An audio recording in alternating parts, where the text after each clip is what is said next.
Contes et légendes du 4S.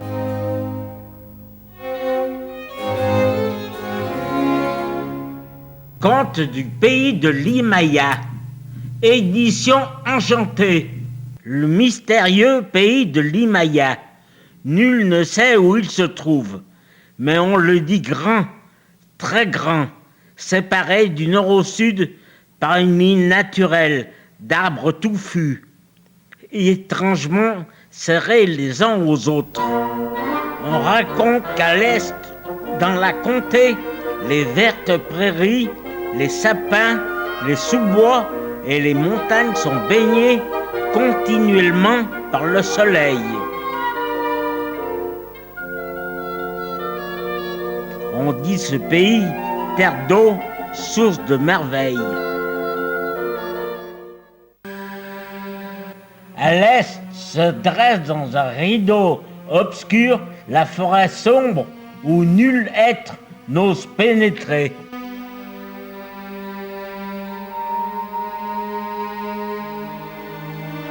C'est à la fin d'un hiver froid et vigoureux et dans le réveil du printemps que notre histoire commence. Il était une fois dans le royaume de la comté un lieu enchanteur dénommé la Pierre aux Fées. Là, on raconte que l'on pouvait rencontrer la fée qu'elle est belle, une fée au grand pouvoir, une fée qui savait rendre les gens heureux et donner du bonheur partout sur son passage. Une belle et gentille fée qui savait embellir les endroits les plus arides.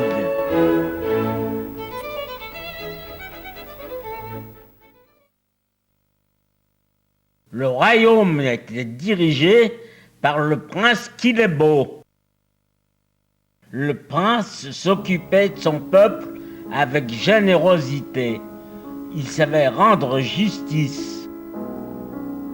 Le prince vivait seul avec ses enfants David et Peggy. On pouvait souvent l'apercevoir se promenant en leur compagnie dans les jardins du château. À l'est de la comté vivait la sorcière Kélémoche et son mari, le vieux Noiraud.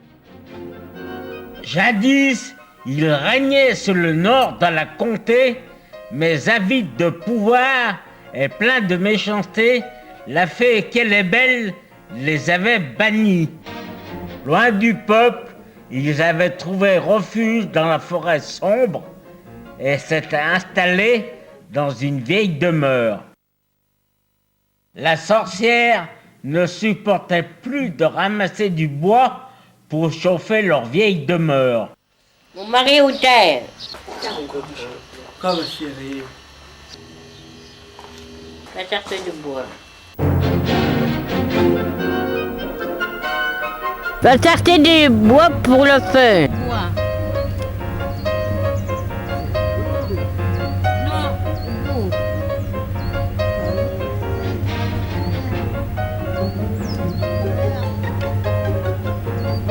Voilà chérie. Confinement. C'est trop lourd. Elle ne supportait plus également d'aller à la cueillette des bouchons pour préparer la soupe que son mari aimait tant. Si tu veux de la soupe, va chercher du bouchon.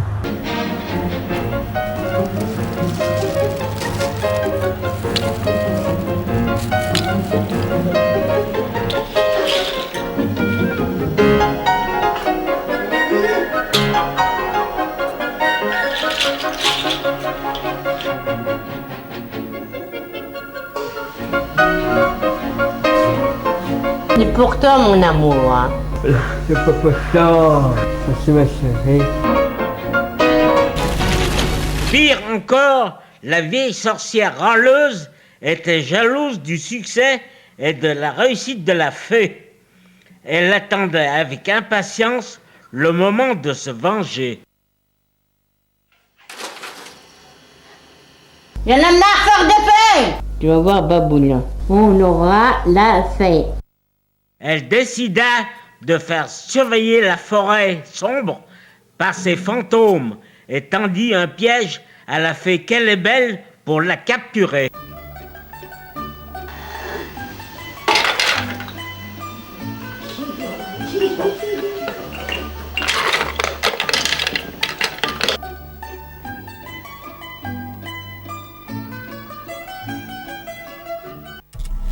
Ah, vous voilà. Amenez-moi la fée. Prise au piège par les fantômes et privée de baguette magique, la fée fut conduite chez la sorcière. Regarde, ils arrivent. Pousse-toi, ce drôle. Attendez-vous. Ah, bravo les fantômes. Regarde mon mari. La belle baguette magique. Je te perds en grenouille là. Un tour de bras. Canabra. Hop. Bien fait pour toi la fée. Partez les fantômes.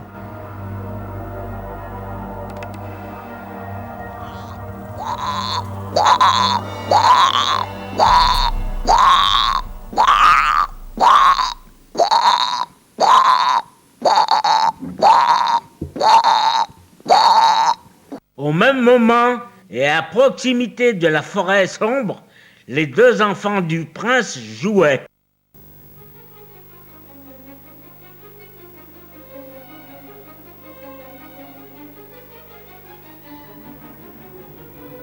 En volant.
Errant dans la forêt, les enfants arrivent à la maison de la sorcière.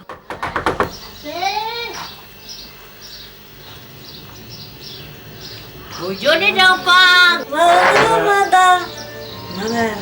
Entrez les enfants dans ma maison. Pendant ce temps, dans le château du prince.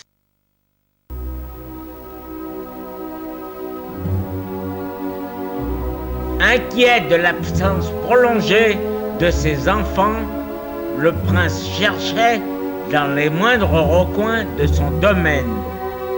Derrière les arbustes et les feuillus, il cherchait.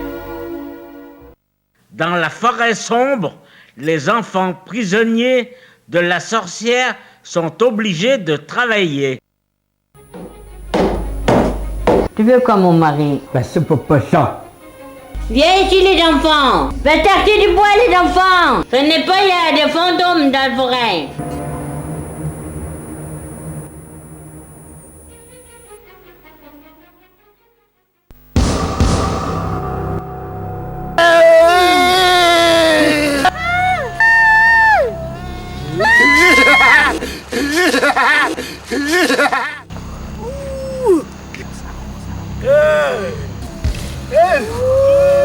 Rattrapés et capturés par les fantômes, les enfants sont reconduits immédiatement chez la sorcière et son mari.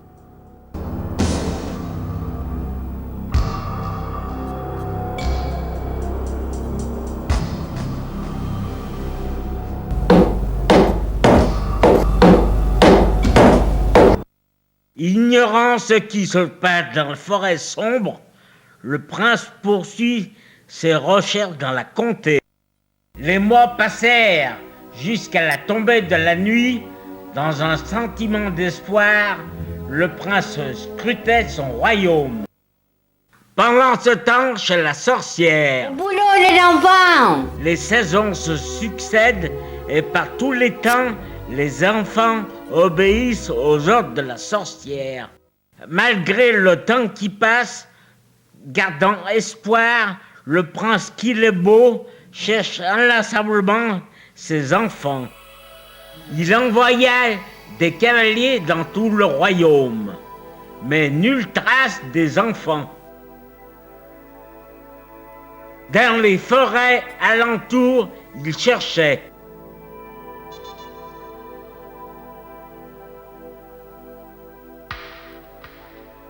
Puis un jour, Au boulot, les enfants!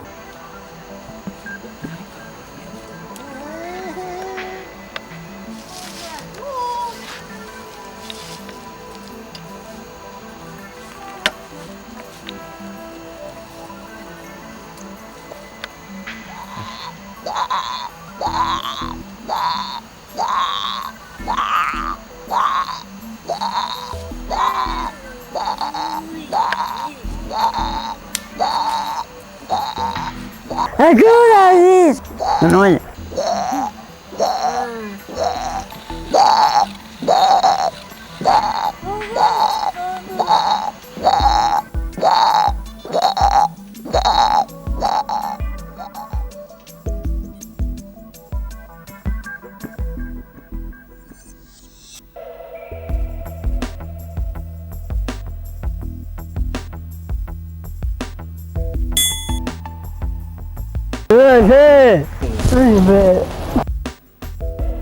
délivrée par les enfants de son mauvais sort, la fée qu'elle est belle organise la contre-attaque.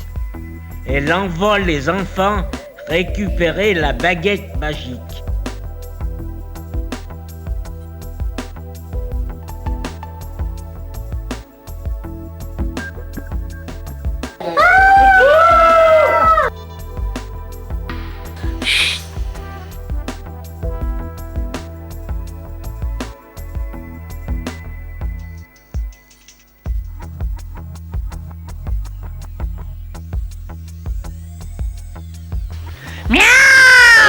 Tiens,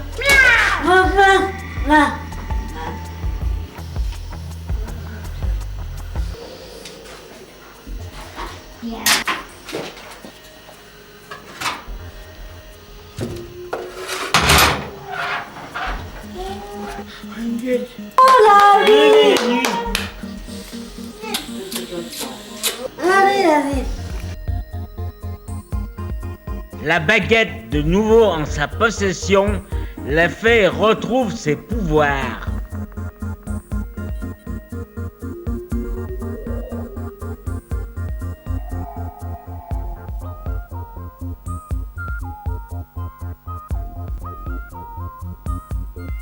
Elle informe le prince de la situation et ce dernier décide de terrasser les fantômes de la forêt sombre.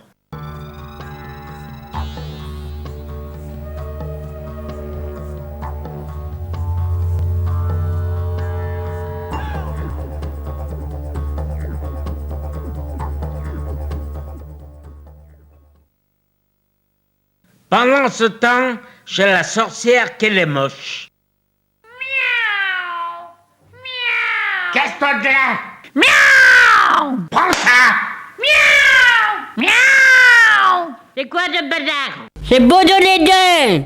Dégagez de ma table! Profitant de sa force et de l'effet de surprise, la fée qu'elle est belle affronte la sorcière et son mari. Ah! La paix! Ah,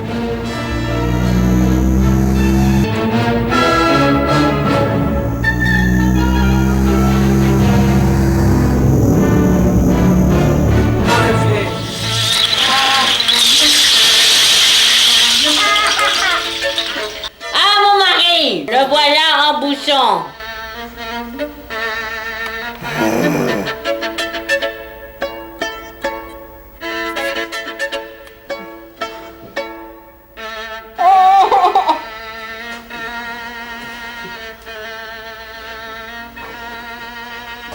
Pardon la fée. La fée qu'elle est belle condamne la sorcière à œuvrer pour une juste cause.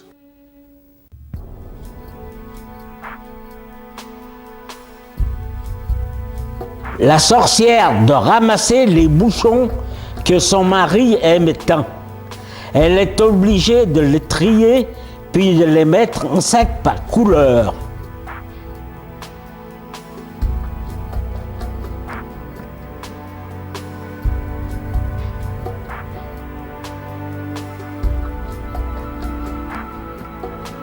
Donne-moi le bouchon, le chat.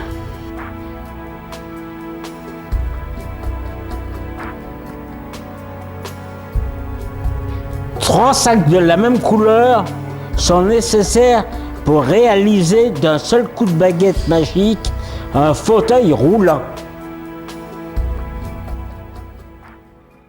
J'en ai marre, le bouchon. Et c'est ainsi que se termine cette histoire. Fin.